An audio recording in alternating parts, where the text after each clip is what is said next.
Halo Besi, welcome to our podcast. Kenalin, aku Desyana Martiza. Dan aku Elisha Koturnada. Kita dari Mahasiswa Ilmu Komunikasi UIN Sunan Ampel, Surabaya. Nah, ini adalah podcast pertama kita nih guys. Iya, pertama kali banget. Nah, di dalam podcast pertama kali ini, kita mau bahas tentang apa nih Des? Kita mau bahas tentang komunikasi kelompok.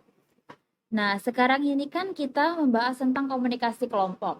Kira-kira ada nggak sih perbedaannya komunikasi kelompok sama komunikasi organisasi? Soalnya dia itu kan mencakup banyak orang gitu ya. Ya, jadi komunikasi ini kan mungkin masih banyak yang rancu ya tentang komunikasi kelompok sama komunikasi organisasi. Cuman kalau disederhanakan, kelompok ini adalah sekumpulan orang yang dia nggak ada struktur organisasinya. Jadi di kelompok ini tuh nggak ada struktur organisasi yang kayak ketua, wakil ketua, sekretaris, dan lain-lain. Kalau bedanya sama organisasi, kan organisasi itu ada strukturnya, ada ketua, ada wakil, ada sekretaris yang memegang jabatan-jabatan. Kalau di kelompok itu nggak ada yang memegang jabatan, semuanya sama.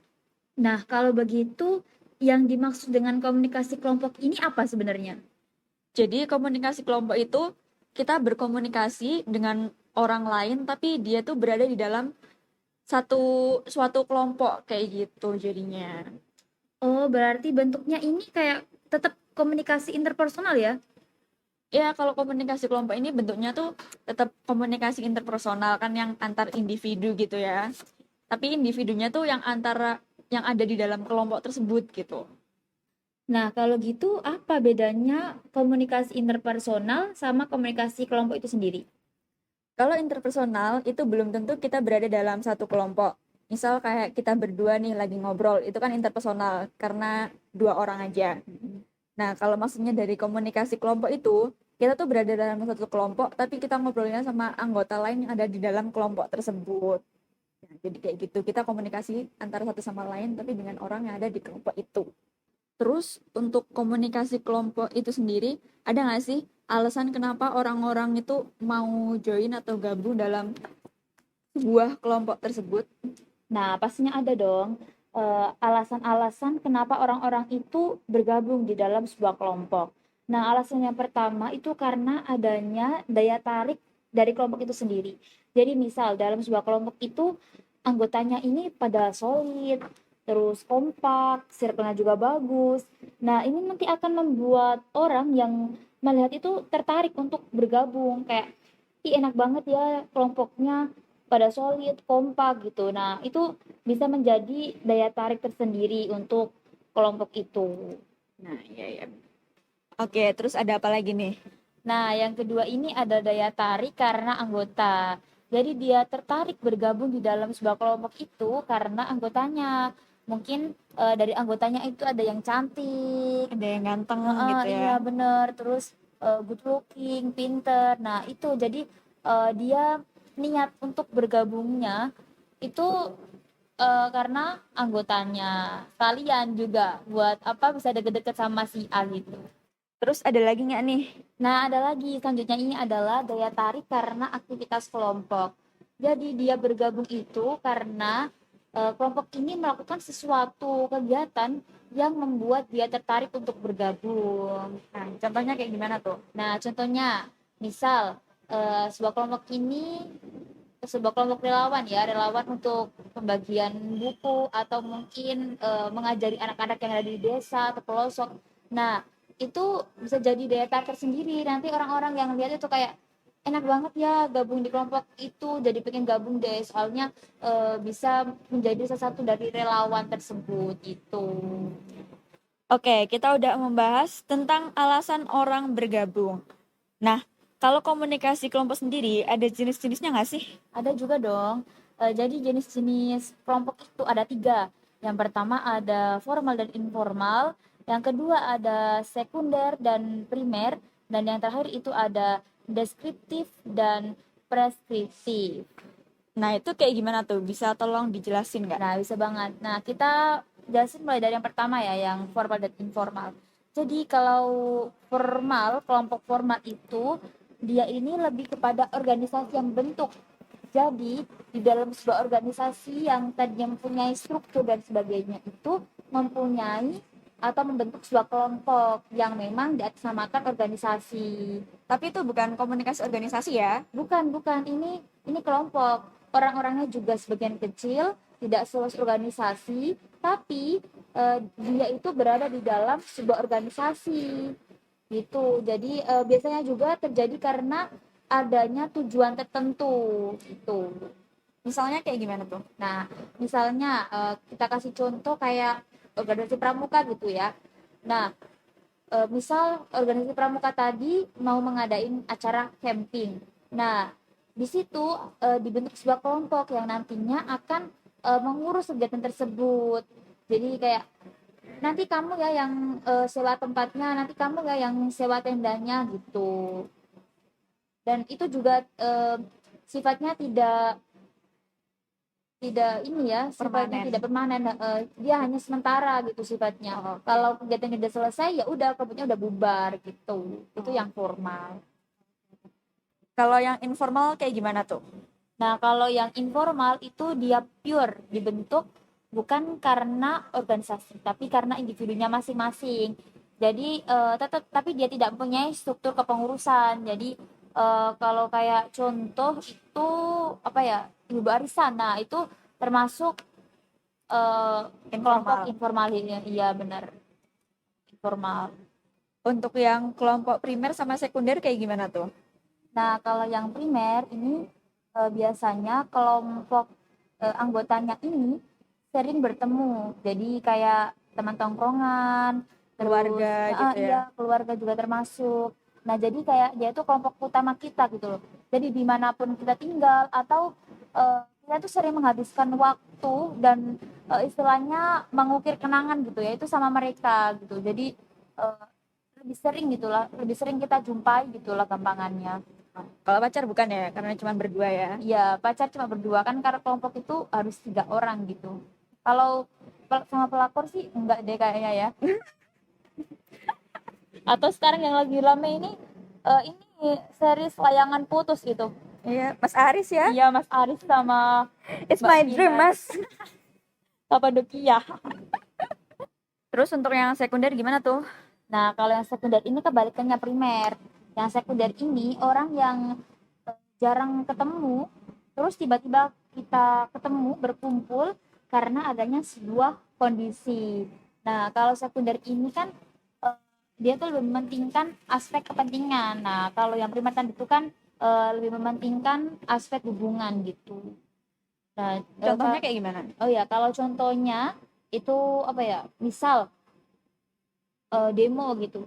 Jadi misal aku mau demo tentang UKT, Mahasiswa UKT kemarin. UKT gitu ya. Aku di perjalanan, terus di lampu merah, aku lihat sebelahku pakai jas alma mater yang sama, terus aku tanya Mbak mau kemana gitu. Oh aku mau demo, oh iya kita sama, ya udah kita barengan aja demonya gitu. Jadi itu kan kita bertemu tanpa sengaja, tapi kita mempunyai tujuan atau kepentingan yang sama gitu. Nah ya, kalau sekarang kan ada yang namanya webinar tuh. Kalau sebelum pandemi kan adanya seminar yang Iya ketemu benar. saya langsung. Nah itu tuh sama kan ya, karena tujuan kita tuh sama. Iya benar. Webinar, seminar itu termasuk dalam sekunder juga karena kita jarang ketemu, terus sekalinya ketemu karena kita mempunyai kepentingan yang Ya. sama. Terus untuk kelompok yang deskriptif sama preskriptif itu kayak gimana? Nah, kalau yang deskriptif itu merujuk pada pengelompokan kelompok berdasarkan eh, proses pembentukannya. Namun yang deskriptif ini sifatnya tuh alamiah gitu. Jadi dia itu kayak spontan gitu. Hampir mirip sama yang sekunder tadi. Jadi kayak spontan gitu. Nggak ada syarat-syaratnya tuh. Lalu untuk yang preskriptif kayak gimana? Nah, kalau yang preskriptif itu pengelompokan kelompoknya ini ada syarat-syaratnya sebelum mencapai kelompok tersebut. Jadi, misal contoh kelompoknya diskusi panel atau diskusi meja bundar, forum. Nah, itu kan harus ada syarat-syaratnya. Misal syarat-syaratnya harus berwawasan luas, terus jago public speaking, terus apa ya, berani bicara depan umum. Nah, itu Iya, termasuk iya. syarat-syaratnya. Jadi sebelum dia bergabung di dalam kelompok tersebut, dia harus memenuhi syarat-syarat tersebut gitu. Oke, karena nggak sembarangan orang ya yang bisa masuk ke situ Iya, ya. benar-benar. Oke, oke. Nah, tadi kan kita sudah membahas tentang alasan-alasan kenapa orang itu masuk dalam kelompok sama jenis-jenisnya. Nah, selanjutnya ini Betul. ada apa ini? In group sama out group ya. Yes. Apa itu in group sama out group itu? In group sama out group tuh sebenarnya menjelaskan bahwa dalam komunikasi kelompok bukan hanya terjadi komunikasi di dalam suatu kelompok, tapi juga terjadi komunikasi antar kelompok. Makanya itu tuh ada istilah in group sama out group. Untuk in group sendiri berarti antara kelompok kita nih. Jadi komunikasinya antara orang-orang yang ada di dalam kelompok tersebut. Kalau untuk out group sendiri berarti kelompok lainnya atau kelompok orang lain. Misalnya kayak kelompokku sama kelompokmu gitu janjian mau jalan-jalan bareng atau mau healing bareng Hmm, gitu abis UAS gitu kan ya. ya. Nah itu tuh janjian buat jalan-jalan aja gitu. Jadi dari kelompokmu sama kelompokku Oh, jadi gitu. kayak penyatuan antara dua kelompok gitu ya. Ya, bener banget. Komunikasinya antar dua kelompok. Oke, jadi tadi kan dari pertama tadi kita udah bahas tentang pengertian, terus perbedaan, terus alasan-alasan, sama Jenis jenis-jenis, sama in in group, group dan out out group. group. Nah, dari sekian yang kita udah kita bahas tadi, apa sih sebenarnya fungsi dari komunikasi kelompok ini? Nah, komunikasi kelompok ini fungsinya ada banyak ya. Yang pertama ada fungsi hubungan sosial. Jadi dalam artian suatu kelompok itu mampu memelihara hubungan sosial di antara para anggotanya. Kayak seperti bagaimana suatu kelompok itu memberikan kesempatan pada anggota-anggota lainnya untuk melakukan aktivitas kayak aktivitas nyantai-nyantai aja gitu dan yang menghibur kayak gitu lah pokoknya. Pokoknya dia itu kayak hubungan sosial gitu ya. Iya, Kayak semacam refreshing gitu nggak sih? iya, healing ya. Bener banget. Nah, untuk fungsi yang kedua ini ada fungsi pendidikan. Jadi, artinya sebuah kelompok itu secara formal maupun informal itu bekerja untuk bertukar pikiran atau pengetahuannya yang dimiliki dari masing-masing anggota. Fungsi pendidikan ini kan menjadi sangat efektif kalau setiap anggota kelompok itu membawa pengetahuan baru yang berguna bagi anggota kelompok lainnya gitu. Tanpa adanya pengetahuan baru yang disumbangkan oleh masing-masing anggota, fungsi pendidikan ini tuh nggak akan tercapai, akan terhambat gitu lah. Lalu yang ketiga ada fungsi persuasi. Seorang anggota kelompok yang berupaya mempersuasi atau mengajak anggota lainnya supaya melakukan ataupun nggak melakukan suatu hal gitu. Kayak misalnya, ayo kita olahraga, ayo kita vaksin, kayak ngajak orang gitu lah. Kalau rebahan itu termasuk gak sih ya? Ya, termasuk ngajak ya. Termasuk ngajak tapi lebih ke yang buruk ya, ke Agak sesat deh. nggak ada maslahatannya banget gitu. Nah, orang yang melakukan persuasif ini dalam suatu kelompok, dia tuh akan membawa resiko bahwa ajakannya tuh nggak bisa diterima oleh anggota yang lain. Contohnya kalau usaha persuasifnya itu terlalu bertentangan dengan nilai-nilai yang berlaku dalam suatu kelompok. Nah, orang yang melakukan usaha persuasif itu akan menimbulkan konflik di antara anggota-anggota kelompoknya dan itu bisa membahayakan kedudukannya dalam kelompok tersebut ya. Kan bisa aja dia di-kick dari grup itu. Serem dikit. Iya, say. Terus yang keempat ini ada fungsi pemecahan masalah. Kelompok itu dicerminkan dengan kegiatan-kegiatan untuk memecahkan persoalan atau masalah dan membuat keputusan-keputusan. Pemecahan masalah itu berkaitan dengan penemuan alternatif atau solusi atau jalan keluar lah ya, yang tidak diketahui oleh anggota kelompok sebelumnya. Nah, sedangkan pembuatan keputusan itu berhubungan dengan pemilihan antara beberapa solusi. Jadi misalnya ada masalah tadi tuh dalam suatu kelompok. Nah, itu tuh apa solusinya udah ketemu tapi ada beberapa solusi gitu. Jadi tinggal memilih nih solusi mana yang cocok untuk mengatasi masalah tersebut.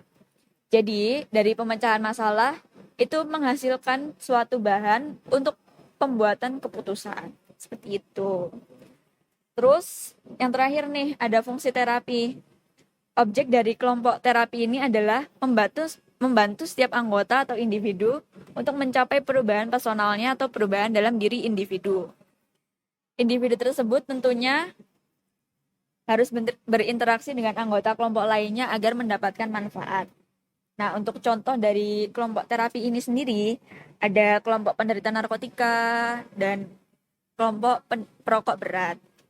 Nah, makanya setiap anggota itu dianjurkan untuk berbicara secara terbuka tentang apa yang menjadi permasalahannya, biar bisa dapat jalan keluar lah ya.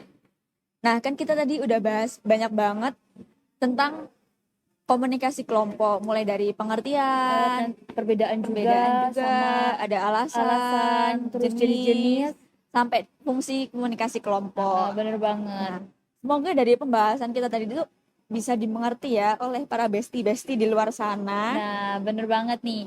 Tapi kalau dari kalian mungkin dari pembahasan kita ada yang belum jelas, kalian boleh komen di bawah atau mungkin nanti kita bisa nggak sih ini Iya, drop spill IG. Spill IG kita, nanti kan bisa DM di IG kita. Ya, gitu. betul banget.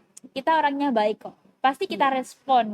Oke, Besti. Sekian podcast kali ini.